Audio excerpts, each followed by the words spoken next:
माँ कात्यायनी का स्वरूप। माँ कात्यायनी का शरीर सोने की तरह सुनहरा और चमकदार है। माँ की सवारी सिंह है, 4 भुजाएं हैं।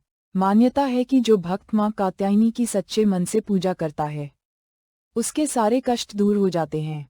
शास्त्रों में कहा गया है कि माँ कात्यायनी की पूजा भगवान राम और श्री कृष्ण ने भी की थी।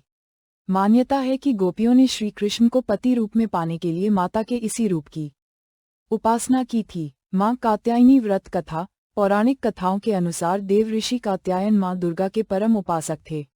माँ दुर्गा की कृपा पाने के लिए एक बार देव ऋषि कात्यायन ने माँ की कठोर तपस्या की।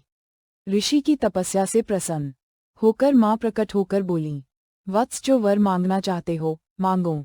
माँ के इतना कहते ही देव ऋषि ने माँ भगवती से वर मांगा और कहा कि माँ, आप मेरे घर पुत्री के रूप में जन्म लो। देव ऋषि की बात सुनकर माँ ने उन्हें वर पूरा होने का वरदान दिया।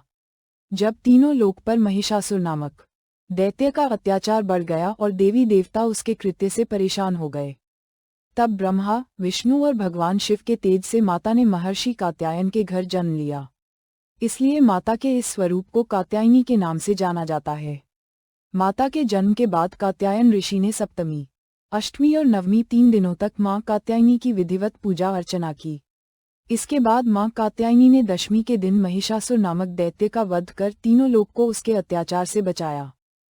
माँ कात्यायनी का भोग। देवी भगवती के इस स्वरूप को शहद का भोग अति प्रिय है।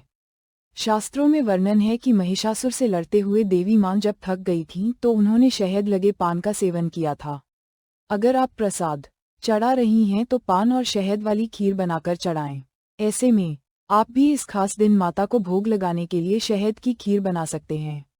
माँ कात्यायनी को जयाफल बहुत पसंद है। माँ कात्यायनी को गेंदे का फूल प्रिय है। माँ कात्यायनी को गेंदे का फूल जरूर अर्पित करने चाहिए।